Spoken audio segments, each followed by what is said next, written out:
For 10 years, we've been introducing you to the men and women who have been business leaders, visionaries, and province builders. They are exceptional people and role models. Our focus has primarily been on the leaders of the past half-century. There are so many more that need to be recognized.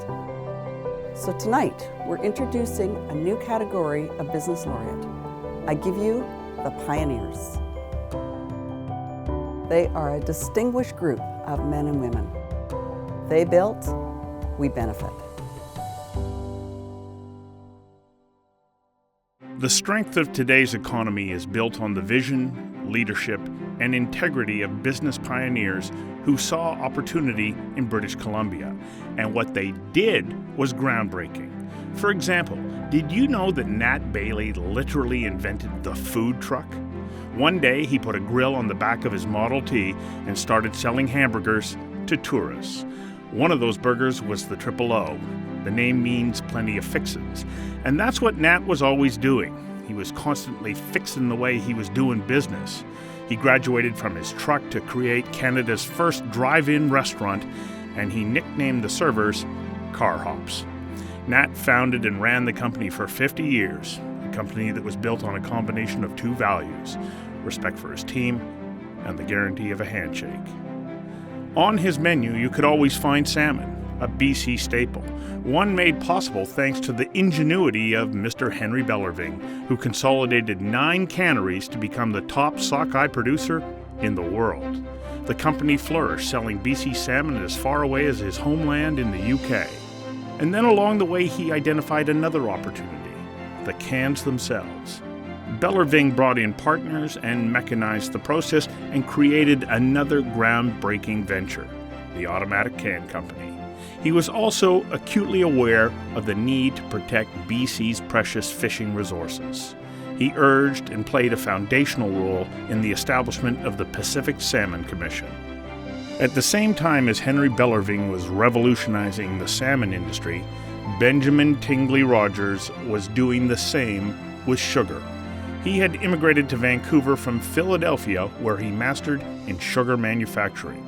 He identified a need for refined sugar in Western Canada. He established Rogers Sugar and started from the ground up.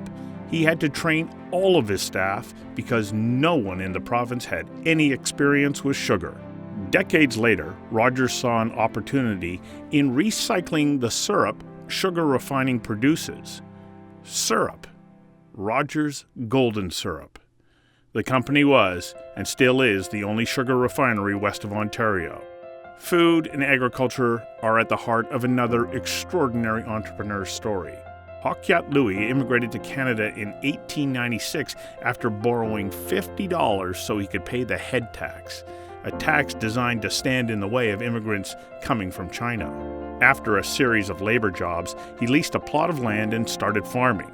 He worked hard and adhered to a strict set of business and personal principles.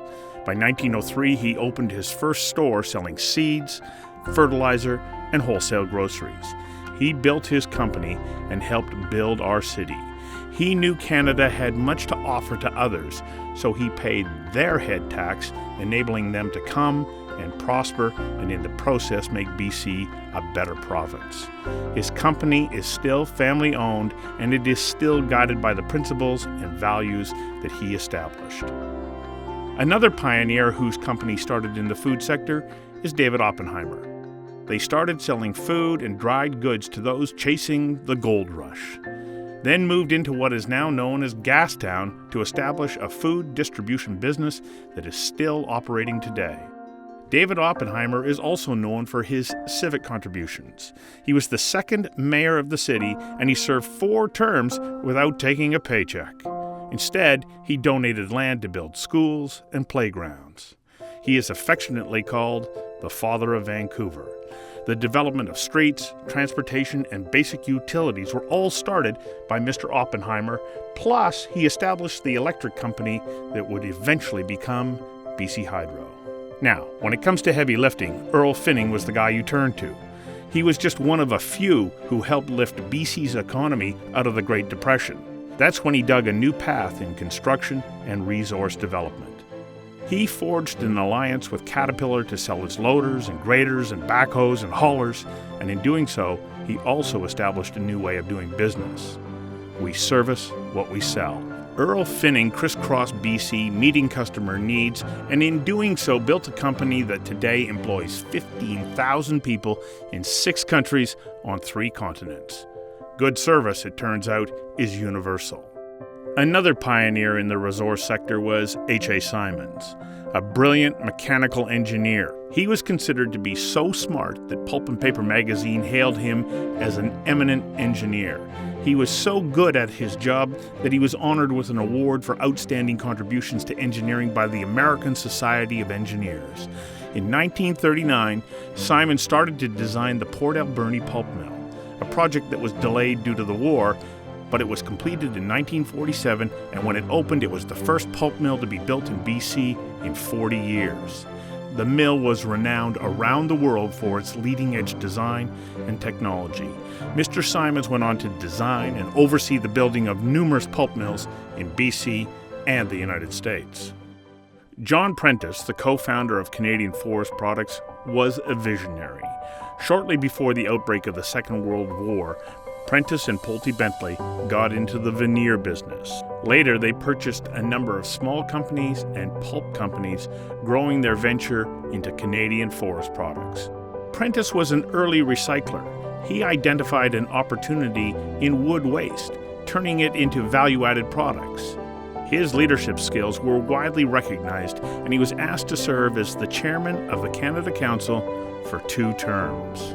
Across town, the globe-trotting engineer Dick Sandwell traveled more than 1 million miles by plane. 1 million miles. After graduating with honors, Sandwell started designing and building pulp and paper mill machinery and equipment.